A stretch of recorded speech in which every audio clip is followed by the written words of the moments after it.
नमस्कार, SBT news में आपका स्वागत है। पेश है 16 सितंबर शनिवार दोपहर 3:15 बजे राजस्थान की 15 बड़ी खबरें। इस न्यूज बुलेटिन के प्रायोजक हैं विनी केक एंड मोर। तो सबसे पहले एक नजर डालते हैं आज के हेडलाइंस पर। सीएम गहलोत 3 दिवसीय हैदराबाद दौरे पर प्रवासी राजस्थानियों से करेंगे संवाद। पीएम मोदी के जन्मदिन की तैयारियां शुरू, कल देश भर में होंगे कार्यक्रम। सीएम गहलोत के भाई की दुकान में चोरी का प्रयास। अमित शाह ने देशवासियों को दी प्रकाश पर्व की शुभकामना। और सचिन पायलट व हरीश चौधरी की मुलाकात, सियासी चर्चाएं तेज। और अब खबरें विस्तार से।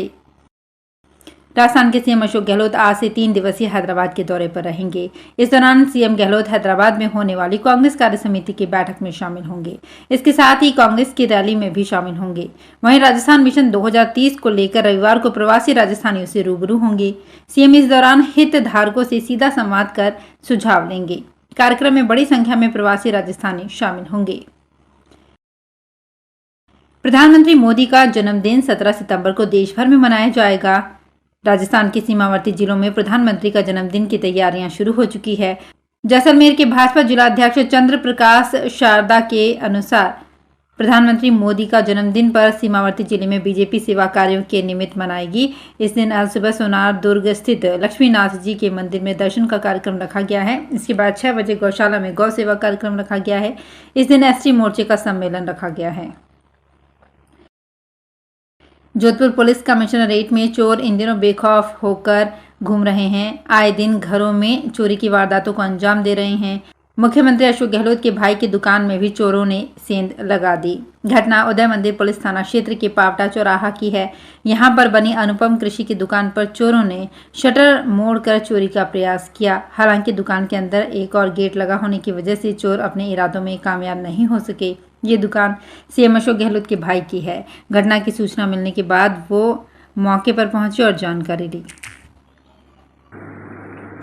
केंद्रीय गृह मंत्री अमित शाह ने देशवासियों को श्री गुरु ग्रंथ साहिब जी के प्रकाश पर्व की शुभकामनाएं दी है। शाह ने एक्स पर कहा कि श्री गुरु ग्रंथ साहिब जी विश्व को समरसता और मानवता के प्रति समर्पण की शिक्षा देते हैं। उनकी शिक्षाएं हमें सदैव शांति और सामंजस्य के मूल सिद्धांत को प्रोत्साहित कर एक बेहतर समाज के निर्माण की दिशा में मार्गदर्शन प्रदान करती रहेंगी। उल्लेखनीय है कि श्री गुरु ग्रंथ साहिब जी का प्रकाश पर्व भादों के 15वें दिन होता है, जो पंजाबी कैलेंडर का छठा महीना होता है। श्री गुरु ग्रंथ साहिब जी दुनिया के महान ग्रंथों में अद्वितीय है। राजस्थान विधानसभा चुनाव निकट आ रहे हैं। सभी दलों की राजनीतिक सरगर्मियां तेज हो गई है। जोड़तोड़ भी शुरू हो गया है। राजस्थान कांग्रेस के दिग्गज नेता सचिन पायलट ने शुक्रवार को पंजाब प्रभारी और विधायक हरीश चौधरी से सरकारी निवास पर मुलाकात की। दोनों नेताओं के बीच करीब 1 घंटे तक मंत्रणा हुई। दोनों नेताओं की मुलाकात को लेकर कई सियासी मायने निकाले जा रहे हैं। साथ ही से रालोपा के सांसद हनुमान बेनीवाल से भी जोड़कर देखा जा रहा है। आमतौर पर मौसम विभाग की ओर से बारिश से लेकर आंधी, तूफान, लू, शीतलहर का अलर्ट जारी किया जाता है। अब पहली बार प्रदूषण के स्तर का भी पूर्वानुमान आमजन को मिलेगा। राजधानी जयपुर में इसकी शुरुआत आगामी दिनों में होगी। PM2.5, PM10 का स्तर के जरिए आबोहवा खराब करने वाले कारकों पर लगाम भी लगाई जाएगी। राजस्थान राज्य प्रदूषण नियंत्रण मंडल की ओर से इसकी कवायद शुरू कर दी गई है। राजस्थान में नामचीन कोचिंग संस्थाओं की ऑनलाइन क्लास की तर्ज पर शिक्षा विभाग ने भी एक नई पहल की है। इसमें घर बैठे विद्यार्थी ऑनलाइन क्लास में शामिल होकर अपना पिछड़ा पाठ्यक्रम भी पूरा कर सकेंगे और इस क्लास का रिकॉर्डेड वर्जन देख सुनकर पाठ्यक्रम को दोहरा भी सकेगा। इससे जहां उसके शिक्षा का स्तर ऊपर उठेगा, वहीं बोर्ड के रिजल्ट पर भी सकारात्मक प्रभाव पड़ेगा।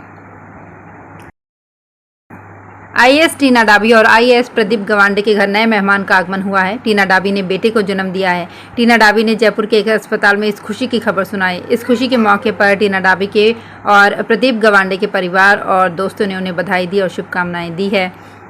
टीना डाबी को पाकिस्तान की विस्थापित महिला का आशीर्वाद लगा। पाक विस्थापितों को जमीन मिलने के बाद जब तत्कालीन जिला कलेक्टर टीना डाबी उनसे मिलने पहुंची थी, तब एक बुजुर्ग पाक विस्थापित महिला ने टीना डाबी को आशीर्वाद दिया था। Batting app Mahadev promoter Saurabh Chandrakar मामले में शिकंजा कसता जा रहा है। अब केंद्रीय एजेंसी उन बॉलीवुड हस्तियों से पूछताछ की तैयारी में है जो लोग सौरभ की शादी में शामिल हुए थे। बताया जा रहा है कि इसके लिए ईडी बॉलीवुड के कुछ सितारों को इस मामले में नोटिस भेजने की तैयारी में है। आपको बता दें कि सौरभ चंद्राकर ने अपनी शादी में करीब 200 करोड़ रुपए खर्च किए थे। ये शादी इसी साल फरवरी में दुबई में हुई थी। इस शादी में कई फिल्मी एक्टर्स और सिंगर्स ने हिस्सा लिया था। छत्तीसगढ़ के उद्योग नगरी भिलाई का सौरभ चंद्राकर भव्य शादी और ग्रैंड पार्टी देने के लिए स्टील किंग लक्ष्मी मित्तल और भारत के सबसे अमीर बिजनेसमैन मुकेश अंबानी की सूची में शामिल हो गया है। उसने शादी के लिए 120 करोड़ रुपए में वेडिंग प्लानर हायर किया था। उसे 42 करोड़ रुपए कैश दिए थे। उसने मेहमानों को लाने और वापस छोड़ने के लिए चार्टर प्लेन की भी व्यवस्था की थी। ऐसा अनुमान है कि इस शादी में 200 करोड़ रुपए पानी की तरह बहाए गए थे। हालांकि अब वो ईडी की जद में आ चुका है। मूल रूप से छत्तीसगढ़ के भिलाई के रहने वाला सौरभ और उसका साथी रवि उपल महादेव ऐप के प्रमोटर हैं। दोनों अपने दुबई स्थित मुख्यालय से व्यवस्थित तरीके से सट्टेबाजी सिंडिकेट चलाते हैं। दिल्ली देहात के ग्रामीणों ने अपनी विभिन्न मांगों को लेकर पालम 360 खाप के बैनर तले आर पार की लड़ाई शुरू कर दी है। पालम 360 खाप के प्रधान चौधरी सुरेंद्र सोलंकी ने आज दिल्ली के मुख्यमंत्री अरविंद केजरीवाल और उपराज्यपाल वीके सक्सेना के आवास के बाहर महापंचायत करने का ऐलान किया है। उन्होंने कहा कि आज की इस महापंचायत में दिल्ली के 360 गांवों के लोग शिरकत करेंगे और दिल्ली देहात की 2 सूत्री मांगों को सरकार के सामने रखा जाएगा। सुरेंद्र सोलंकी ने आरोप लगाया कि सरकार की ओर से अव्यवहारिक नियमों को दिल्ली देहात के ग्रामीणों पर थोपा जा रहा है। राजस्थान में साल के अंत में चुनाव है। चुनाव से पहले कांग्रेस बीजेपी की प्रतिष्ठा दांव पर लगी है। बीजेपी को गुटबाजी का सामना करना पड़ रहा है, जबकि गहलोत सरकार को सत्ता विरोधी लहर का सामना करना पड़ रहा है। सियासी जानकारों का कहना है कि राजस्थान में हर 5 साल बाद सत्ता बदलने का ट्रेंड रहा है। इस बार ट्रेंड बरकरार नहीं रहता है तो बीजेपी के लिए लोकसभा चुनाव 2024 की जंग की राह आसान नहीं रहेगी। भारतीय जनता पार्टी उदयपुर देहात 20 से 30 सितंबर के बीच सामाजिक सम्मेलनों के माध्यम से अलग अलग वर्ग के मतदाताओं तक पहुंचकर चुनावी समीकरणों को साधेगी। इसकी तैयारियों को लेकर बलीचा स्थित पार्टी कार्यालय पर भाजपा देहात जिलाध्यक्ष डॉक्टर चंद्रगुप्त सिंह चौहान की अध्यक्षता में एक बैठक हुई।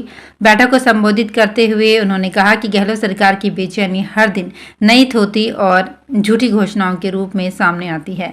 गहलोत सरकार ने हर वर्ग का शोषण किया है। भाजपा कार्यकर्ता गहलोत सरकार की विफलताओं, भ्रष्टाचार और कुशासन की बात समाजों तक पहुंचाएगी। सनातन संस्कृति और हिंदुओं पर लगातार हो रहे प्रहार के विरोध में बजरंग दल की ओर से देश भर में निकाली जा रही शौर्य जागरण यात्रा अलवर जिले के चिकानी में 19 सितंबर को पहुंचेगी। यात्रा में आने वाले चिकानी से कंपनी बाग अलवर तक आएंगे। यहां कंपनी बाग में 1 घंटे की धर्म सभा होगी। इसमें विश्व हिंदू परिषद के केंद्रीय मंत्री का उद्बोधन रहेगा। विहिप के संजय पंडित ने बताया कि शौर्य जागरण यात्रा के बाद होने वाली धर्म सभा में जिले भर के कई हजार लोग आएंगे। विधानसभा चुनाव में सत्तारूढ़ कांग्रेस पूर्वी राजस्थान नहर परियोजना के प्रमुख मुद्दे को भुनाने के लिए जोर लगा रही है। पूर्वी राजस्थान के 13 जिलों में ईआरसीपी के मुद्दे पर केंद्र सरकार पर वादा खिलाफी का आरोप लगाते हुए कांग्रेस लगातार 5 दिन जन जागरण और पद यात्राएं करेंगी। सूत्रों के अनुसार 25 से 29 सितंबर तक इन जिलों में कई कार्यक्रम होंगे। ईआरसीपी के मुद्दे पर कांग्रेस थिंक टैंक ने केंद्र सरकार और भाजपा को घेरने की रणनीति बनाई है। ईआरसीपी में अलवर, करौली, जयपुर, अजमेर, बारा, भरतपुर, दौसा, झालावाड़, कोटा, सवाई माधोपुर, टोंक, बूंदी और धौलपुर शामिल हैं। तो फिलहाल इस बुलेटिन में इतना ही। फिर हाजिर होंगे कुछ और बड़ी खबरों के साथ।